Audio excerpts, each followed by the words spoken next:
we are now at room 4 logistics. This was where you found the video cameras and the manifest, stuff like that. We've got Jason and we've got RCH13. What would you like to do? Oh, I thought we were going to... Oh, so you wanted to be over here at this door. Okay, sorry. Yeah, I think you're over here near the airlock. Yes. Yes. Looking at this airlock, is there any like similar setup to that previous store with like a hand pad or whatever? Yeah, it looks to be pretty standard with a lot of these high security doors and bulkheads. There's several different ways to access it. Yeah, I'm gonna flap the hand up just like I'm onto the keypad and just let that baby run it.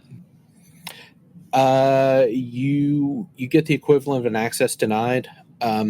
Regretfully, you are reliant upon Chekhov to read the Korean script, so you are not sure what the denial message is, but the red X is kind of a universal sign of you can't get in. Okay, cool. Hey, J Plays XX. You want to see some shit? Yeah, can I live stream it? I guess. Okay. All right, I'm going to try to force this door open.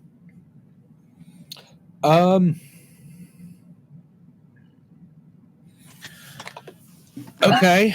Let's see here. You will try. We'll call it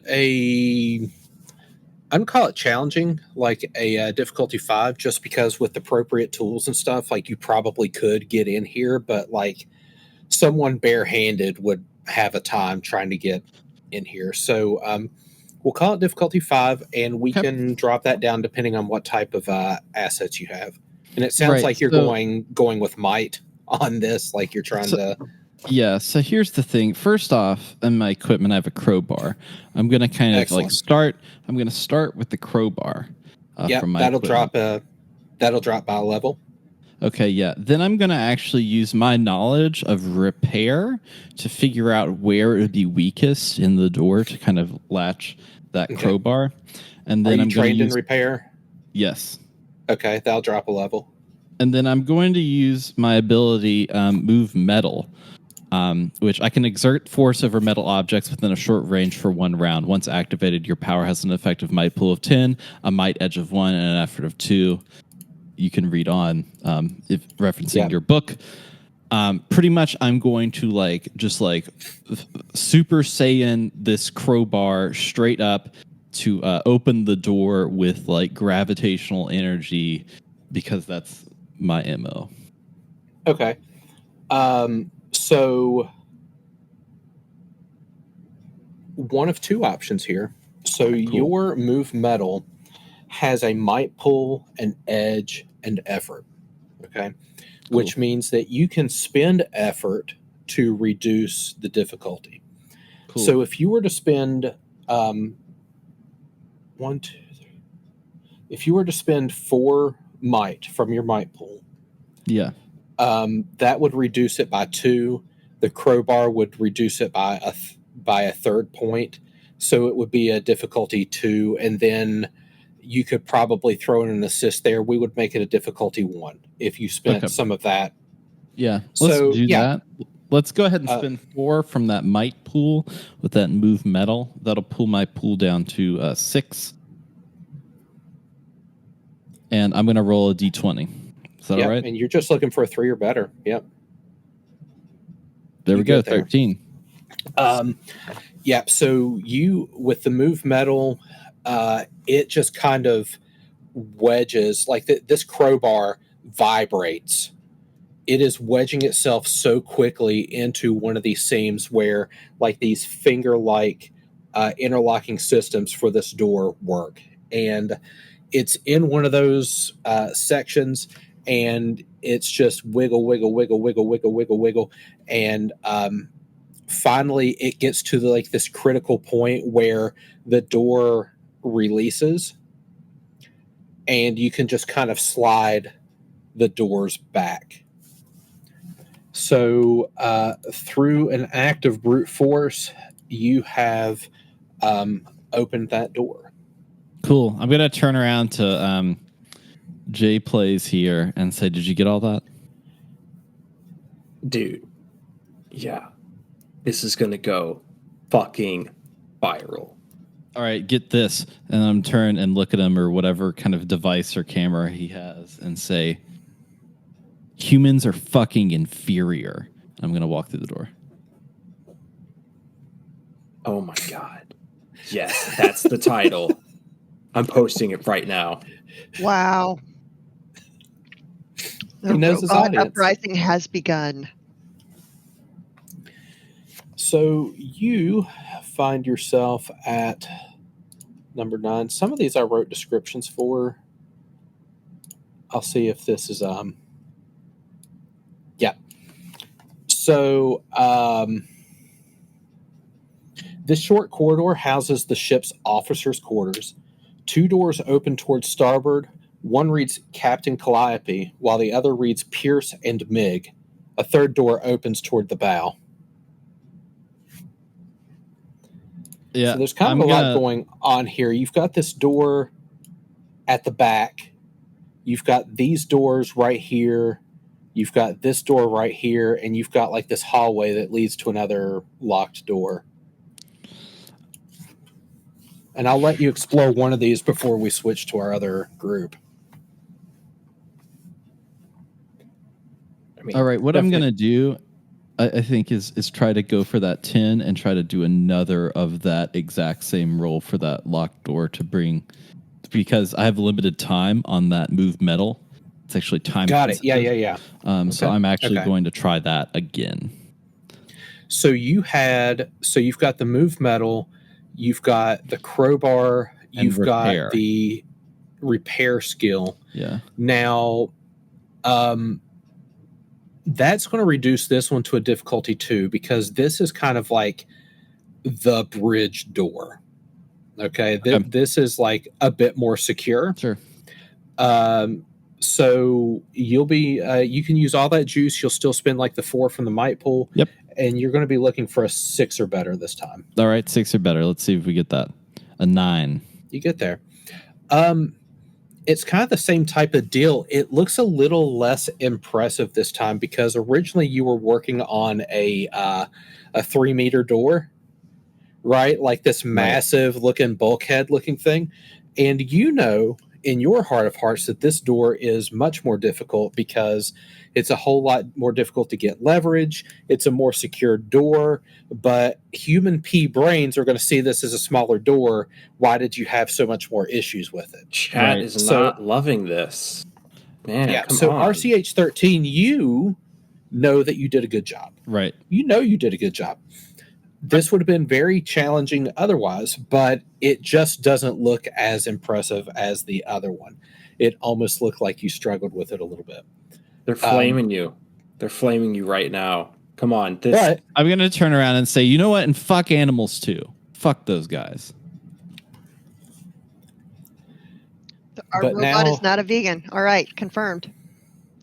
But now you have that door open. Great. We're going to go back over to, before we go back to room 3 in our other party, when you open that door, RCH13, I'm going to give this to you for free.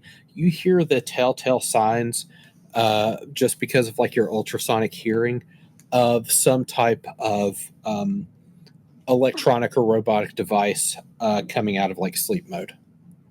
Like it is activating. Okay. Do we want to continue that scene or move to somebody else? I want to move to that scene. I want you to wallow that around in your mouth for a little while. Cool. I want you to ruminate on it a little bit. Yes. Oh my God, this is the content I crave. Ruminate. David, you're hired. Good. Back in the central cargo area, we have Astrid, we have Cobb, who have discovered that the bullet that was lodged in the starboard wall was covered in blood, not just Cobb's, but somebody else's as well. Cobb, you know from your previous exploration of the crew quarters that this door at the back of the ship is probably connected to the crew quarters. It does have like a security door, but I'll give you this for free. You're going to be able to get into it just fine because you're already in a secure area comparatively. So I can go ahead and move this door and go on someplace. Sorry, my cat is being a cat. Go. My family is out of town, so he is lonely and he won't leave me alone. Yeah. And he acts like he's never been touched in his life. So. Cat's gonna cat. No. It's what they do best. Yeah, and I wish he would. 2,600 square foot house. I wish he'd pick one of the other square feet. Well, you realize it's got to be the reasonable. One that. You realize all you have to do to make this all better for us is to let us see the cat, right? Well, now he doesn't want anything to do with it. So as soon as you said that, see, it worked. Now that's the kind of content. It did work. It did work. Okay, so I have removed the locked door that leads to the crew quarters, so you can access that area. All right. It's freaking me out. Cobb will be able to give you details about this area. So 5A is the one that had the bodies. 5B had a single bunk that was unoccupied. 5C was kind of the water closet with a combination refreshers and showers. 5D, as in Delta, was a storage area that had the lock boxes with names on it.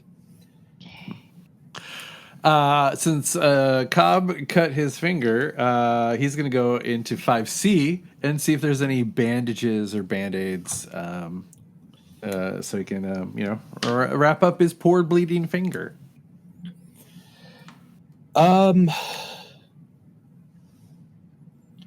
You do see a first aid kit in there, and the refreshers have like sinks on the top basin, so you can wash your hands, you can disinfect, you can dry them off, and you can put a bandage on there.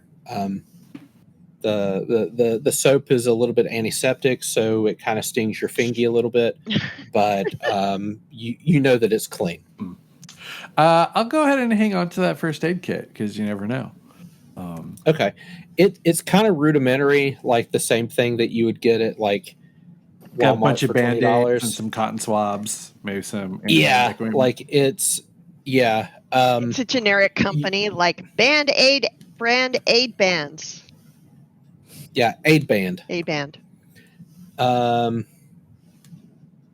I'm in that bathroom, now that I know that there's been some violence, is there any clue? Does it look as though maybe someone treated a gunshot wound in here, or did some cleaning up or cleanup that wouldn't necessarily look like average washing up? Huh. Dried blood on the sink. Okay, all right. Not in here.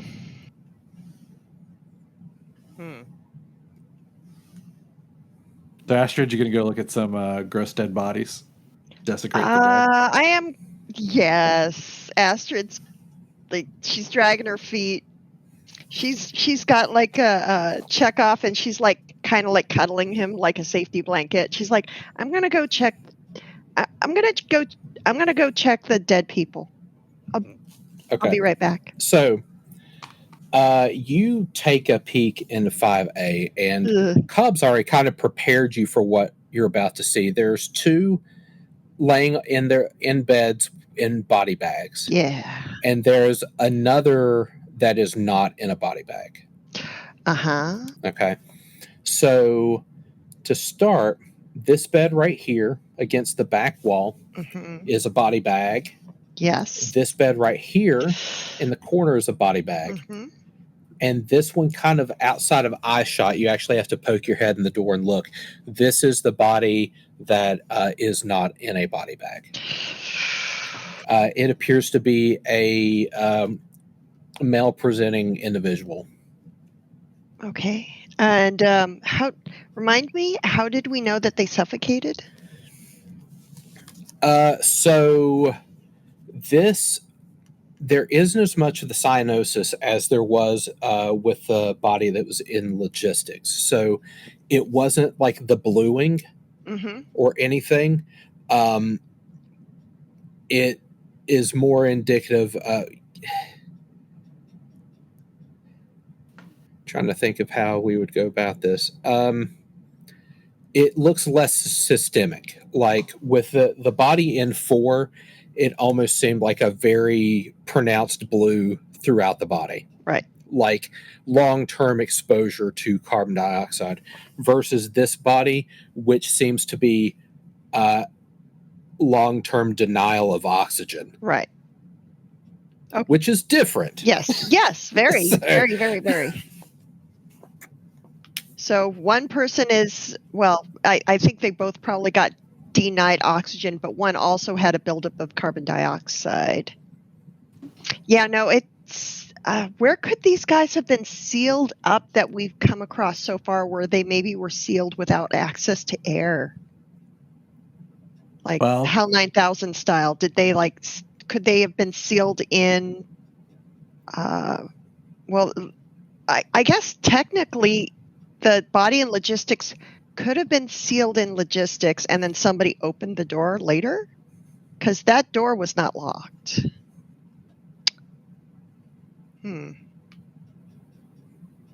Oh, yeah, question. Would we have heard Archie tearing open that door? Which one? Yeah, the first one. I probably the first one.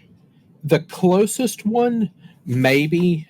I mean, you're going to hear some random creaks and stuff inside the ship, just as kind of like that new house syndrome. Like you're not used to the sounds of like the house settling and everything, and the creaks and the cracks and stuff like that. That's nightmare fuel.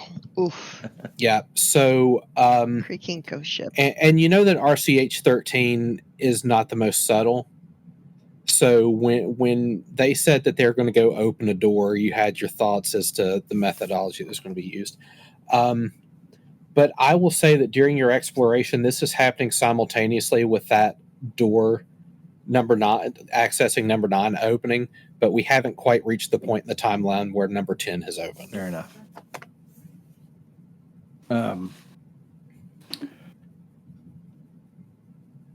Okay. So it's just for due diligence. It does not appear as though any of these 3 bodies in this room have gunshot wounds, right? Or 2 of them are still in body bags. Right, let's open them up. Yeah. Let's open it up. Let's see what we see. Okay. Let's do it. Let's tear off this Band-Aid. Well, not really. You should leave your Band-Aid on, but you know what I mean. Do you want the one against the far wall or the one in the corner? Corner. Let's do corner. Corner. I have to check my notes here real quick. Yeah. This one has a gunshot wound, basically like center sternum. You know that without proper treatment, this would probably be fatal very quickly. So let's see what's behind door number 2. Okay. You open up this one. It is a significantly more grisly. Ooh. It looks like it has been subject to heavy machinery. Like there are a lot of like cuts is inappropriate because cuts kind of implies that they're clean. This is almost like ripping, reminiscent of like a chainsaw or something. but these are they're multiple, and even though some of them aren't very deep, you know that something that traumatic is probably going to cause some massive blood loss. And again, it would be very challenging to get someone to recover after that amount of blood loss unless they had very sophisticated medical services near them. Oh dear, dear, dear. Also, we didn't see anything around here that looked like a bleed out from a trauma like this. That means that this happened someplace else in the ship, someplace we have not been yet. Or it happened and then it got cleaned up. I saw the toilet in that bathroom. They didn't clean this up. Someone hauled this mutilated thing, body, used to be a person, here, bagged it up. Why? Yeah, you're gonna kill someone like this. I don't know if you bother bagging it up unless you have to try to hide it. You know what? Okay. So we know there were other people on the ship, or there are other people on the ship. Maybe this guy was the first to die. They tried to make it look like an industrial accident, and then whoever it is, maybe it's somebody who is hiding with the cargo since they were shipping illegal cargo. Maybe they tried to take out the people who were on the ship shipping them. I think there's a real chance there's a murder hiding on the ship someplace. Yeah. Yep. Yeah. This is a murder ship. That's not. We're on a murder ship. This is the ship where murderers are. Okay, we should probably go find the other two, like right now. Okay. As you're wrapping up this conversation, this is when you start to hear the second door creak open. It's a little bit further away, and it's not as acoustically dramatic, but you can still get the echoes of something kind of crazy going on. All right. They should maybe not be opening doors right now. Yeah, no, that's actually we should probably just go. We're gonna start running toward the sound. Okay. Guys! You you kind of make your way towards the sound, and you got the impression they were going to be working their way towards the bridge anyway, so you know roughly how to get there. It's actually fairly quick. However, you're not there yet, and we are now at the bridge of this ship. Let me see if I wrote a description here. Okay. The port and starboard walls of the bridge are lined with the terminals and instruments necessary to fly the ship. A small table and chairs sits behind the bridge near the starboard wall. A set of stairs at the bow leads to a podium 5 feet above the bridge. So if you can kind of imagine, there's like a staircase. You can sort of barely see it here on the map, but it leads up to this podium, and this podium sort of has this almost glass dome, like a transparent aluminum type deal, where you've got a very good view of all angles, but definitely you can tell that this is sort of the captain's area, the comm, if you will. I had alluded to some noise as you came to this area, and I'm going to see if I can...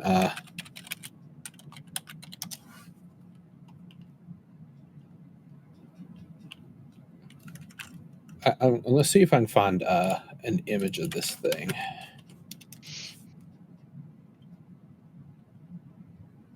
And it's probably not going to be able to. I wish I could. So I will do my best to describe this thing.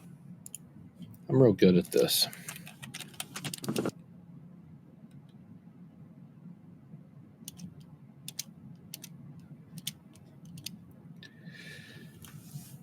So this machine looks a lot like a quadruped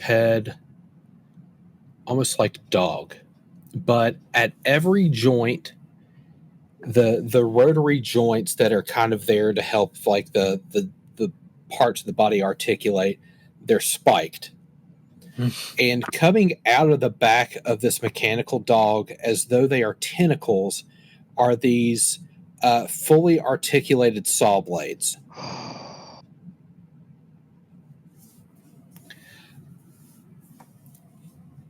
Very And reasonable. The light that sort of acted as like the optical lens or whatever of this creature starts blue, and at the detection of trespassers, it turns red. What other color could it turn, right? It turns red. So we are now in combat. You are facing a creature known as a Crazer.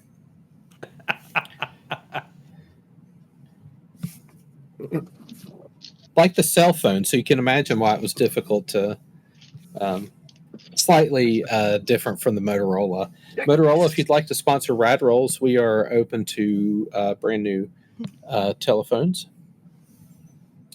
Also, after 90 minutes, Starfield is now ready to play. That's how long it took to decrypt on my machine.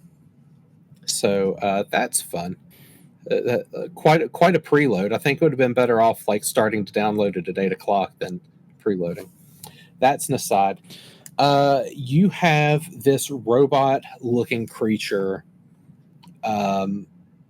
in front of you, and right now, the only two folks that are in, I might be able to track initiative.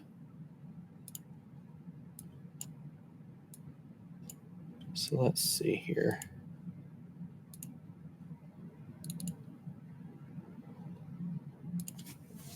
So we've got the Crazer. We've got Richie. We've got Jason. Eventually we'll have Astrid, and eventually we'll have Cobb.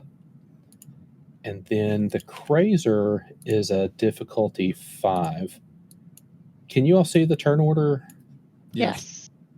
Okay, cool. Oh, yes. So everyone make a this is going to be a difficulty 5 check to kind of beat it in initiative, and this is a speed check. So if you have anything that gives you like a initiative, like a trained in initiative, that eases the difficulty. But you're looking to beat a 15. Yeah, I've got the trained in speed defense. So this would be initiative specifically. Speed defense is good if you're trying to dodge. Yeah. Speedily dodge something. Yeah. Cool. Okay, never mind. It's all good. It's a 5 for me. That's a 5. There's a difficulty 5, right? I rolled a 5. Woo! Right. Yeah, that's how it works. Speedy. Jason, I am a very speedy elderly sportsman. So I feel like. All right, I got one of them, so that means I got it. It's the most broken ability. And then Astrid. Hey. Nice. I got a knack. What can I say? So for the first turn, I'm going to skip Astrid and Cobb just because they aren't in the vicinity just yet. But we will start with Jason. You have this nasty looking creature in front of you.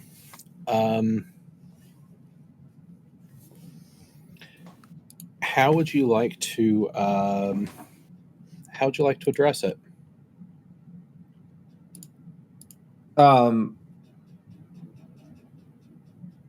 So it has like a red, like, or is it, remind me, is its eyes red, or did it have like just like a red sensor that was blue?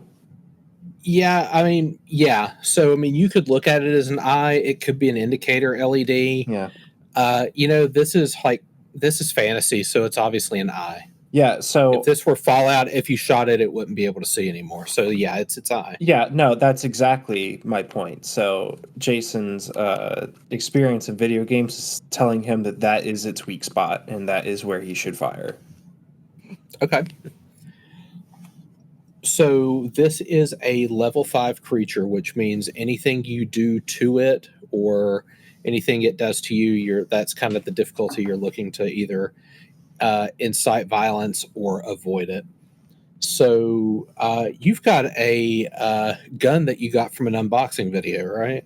I do. It's a laser pistol. Is it a light, a medium, or a heavy? I would say light. Light, okay. Yeah. So the cool thing about light weapons is that difficulty is eased. So it already drops this to a difficulty 4, and that's kind of at the expense of it not doing as much damage. Yeah. So this is going to be difficulty 4 if you would like to shoot this thing. Yes. All right. 17. Easy so, yeah. And it does help that you were aiming for the eye. So a lot of things happen here. So this is probably the first time you've actually shot this gun. That would be correct. And anyone who has done any type of shooting knows that usually when you go to the range, your first shot is usually your best because you don't know to be gun shy until after that first shot. And you're like, oh God, that kicked a whole lot more than I thought it would.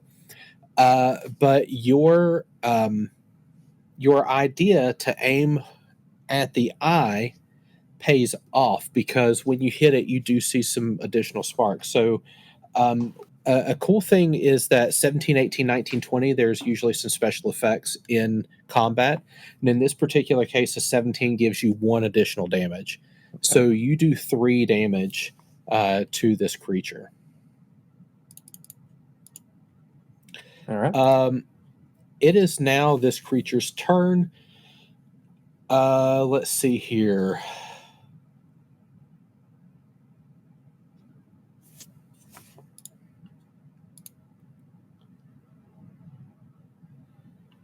Now, I believe this is going to favor organic things. So, Jason, it is going to try to target you. So it is going to approach you. It's very quick. It's a quadruped.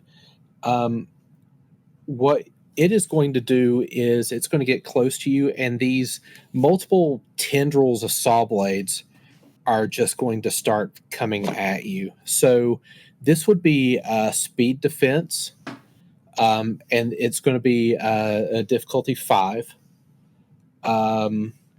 So ward, what that's going to do is if you take damage, it's going to reduce the damage by 1. And I have this other one, which I don't know what that does either. Oh, that one's just light. Okay, I don't feel like using that right now. Let me see here.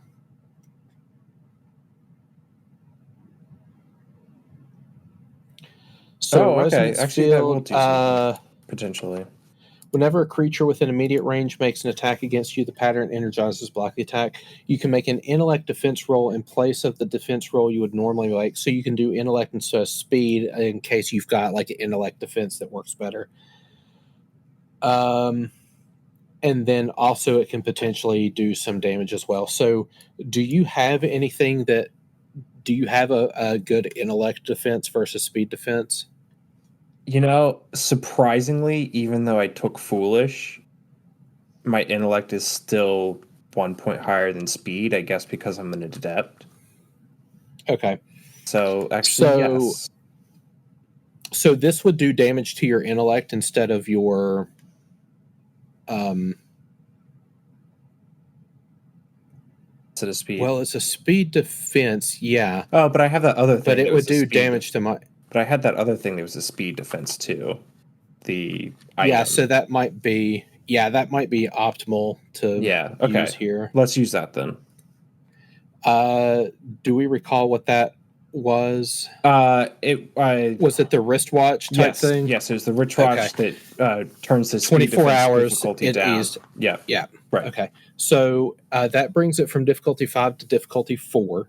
Okay. Do you have anything else that might? Do you have training in speed defense, or do you have any assets that might help? Dude, you're Okay. asking so much of him.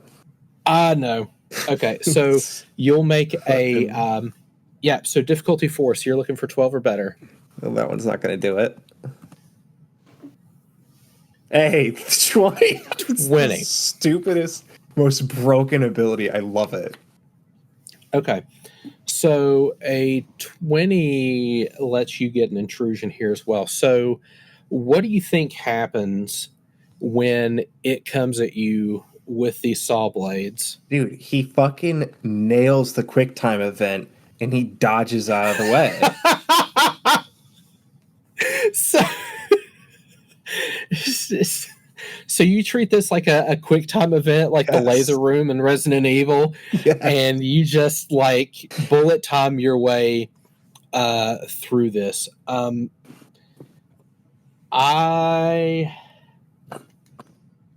approve. You are able to dodge this, and I will say that your future defense rolls with this thing are going to be reduced by 1. Oh, he's just because he's got the attack pattern down, man. Yeah, you've got his number. You know this particular phase of the boss, you've got figured out. Like you're dialed in. That brings us to RCH 13.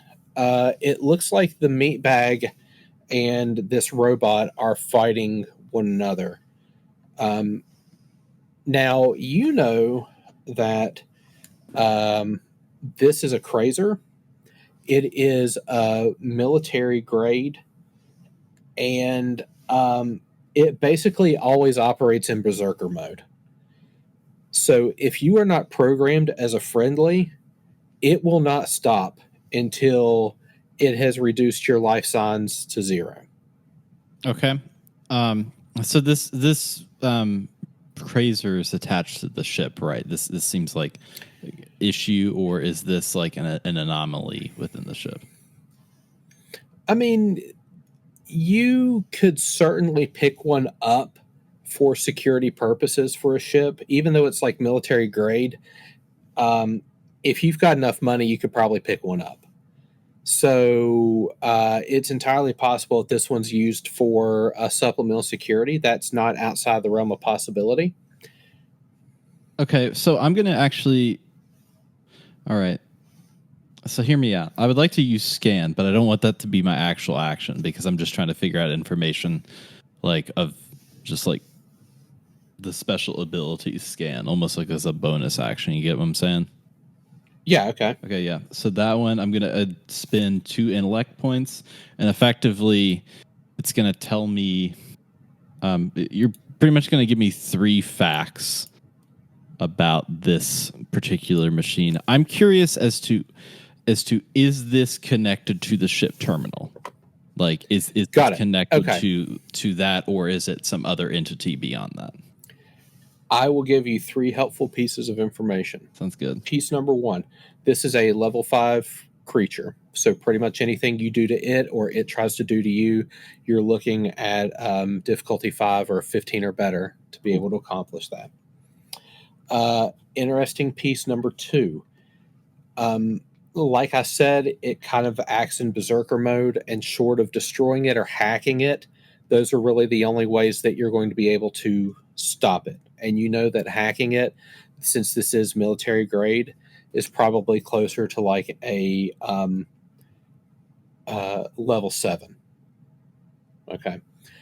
Third interesting piece of information I will give you, they kind of act independently.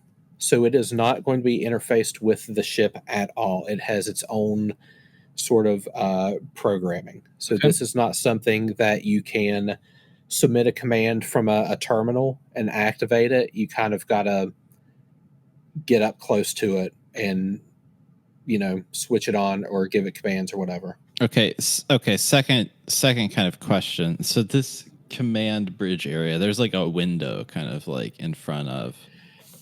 Yeah. Okay. Yeah. I would like to spend 2 more of my.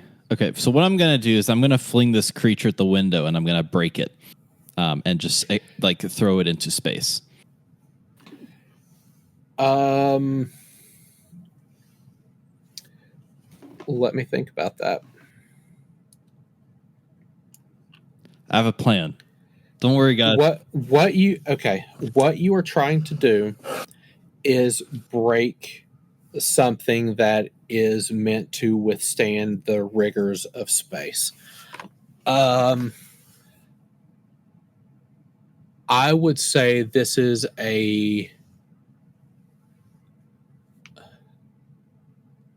I'll make it difficulty 7. Okay. It's going to be formidable.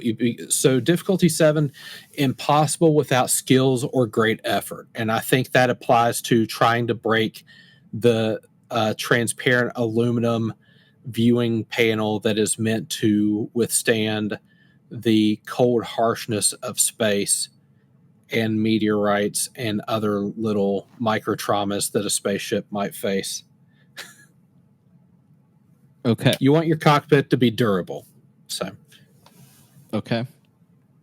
So to break that down, I'm going to use. I'm effectively going to get a hold of it, like it's so that I'm not like reaching my hands directly into the tentacles of saw blades that he has. That's the way I understand it. Is this guy is like, speaking of Resident Evil, is effectively a dog robot that has the when you take off the head of the Resident Evil enemy, it's just like flinging about rapidly.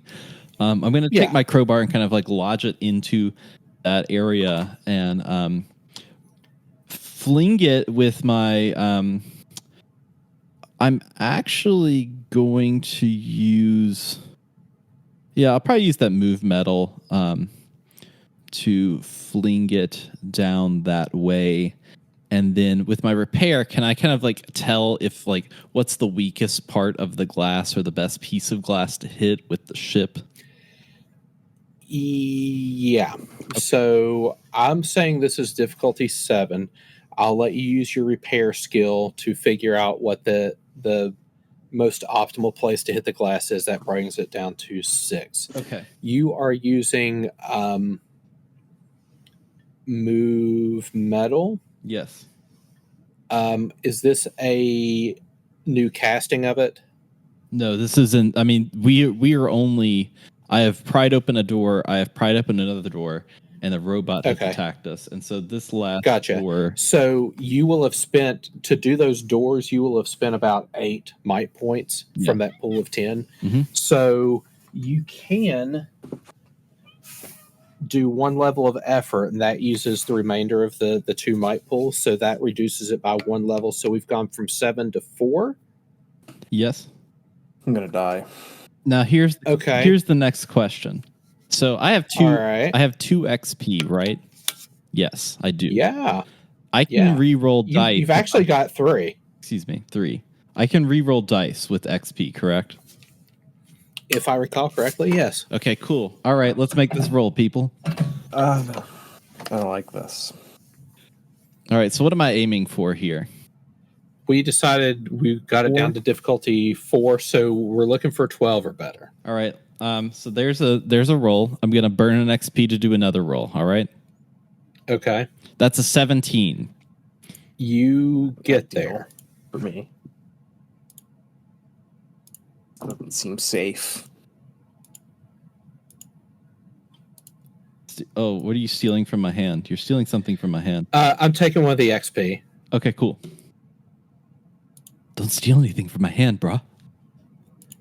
So I'm taking the. So you spend the XP because you really want this to stick. So you have used your move metal. You channel your inner Palpatine, unlimited power, and you fling this thing. And luckily, it's a bunch of serrated blades with a heavy mass, and with the help of the crowbar, I think you get it wedged into the glass, and this thing's just saw blades. It's just a shower of sparks, and eventually, all of these sparks are going, or all the motion is going to cause a small hole become a bit of a larger hole, and the vacuum of space is there. He is. There's the cat right there. You'll probably start seeing him be a jerk in a minute. But the vacuum of space starts to suck this thing through this small hole.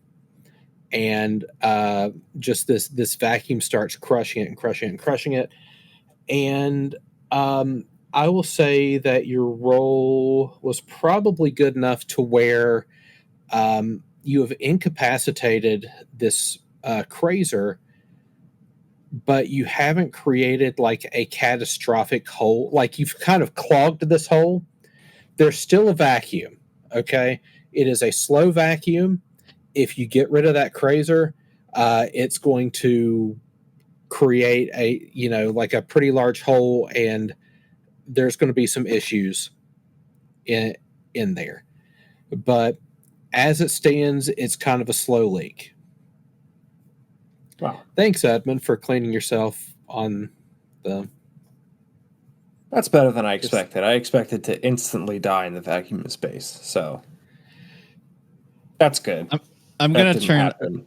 I'm gonna turn to kind of J plays here, or excuse me, KJ plays, right? KJ plays. Yeah, I'm gonna turn to you and say, all right, it's a game in time. You see that terminal up there? You got to take care of that. I'm going to try to just watch this dog situation, tentacle boy, to not let it just like completely fuck our shit up. Does that sound good? Yeah. All right, go get him, Gamer Goose. Okay. About the end of combat, everyone will be able to reconvene in this room. So this is the bridge. There's a lot of controls and stuff right here. There is the equivalent of the captain's chair up here. There is somebody sitting in the chair. They're rather unresponsive. The detail left out. They didn't seem bothered by combat.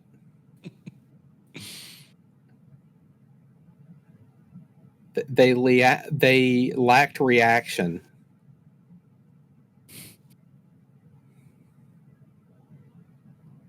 So is everybody in the room currently? I mean, there are people. Everybody is in the room. Oh, okay. There is what remains of this robot sort of flailing about, clogging a hole, exposing the bridge. Oh, yeah. The only thing between you and the catastrophic vacuum of space, there is somebody sitting in the captain's chair.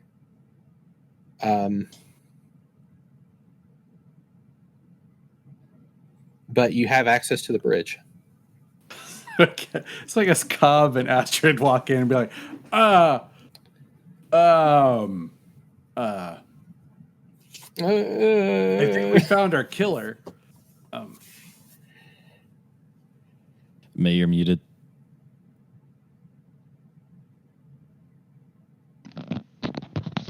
There you go. So, unless they've got a gun for a head, we're still missing somebody.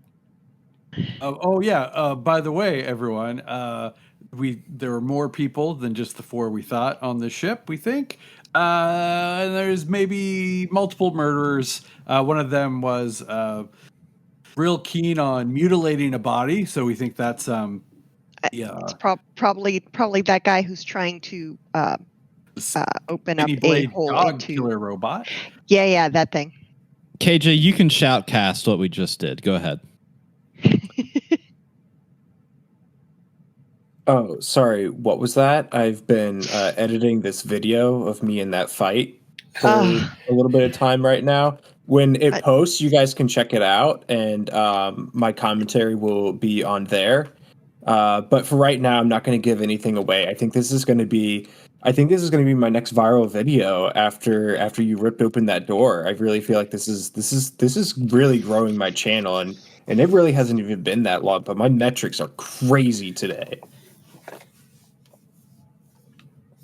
Right. Yeah, so refresher, the killer dog tentacle thing You wouldn't know anything about it. I know everything about it because I'm an intellectually superior robot. We took care of that. Don't touch it, or else we'll all.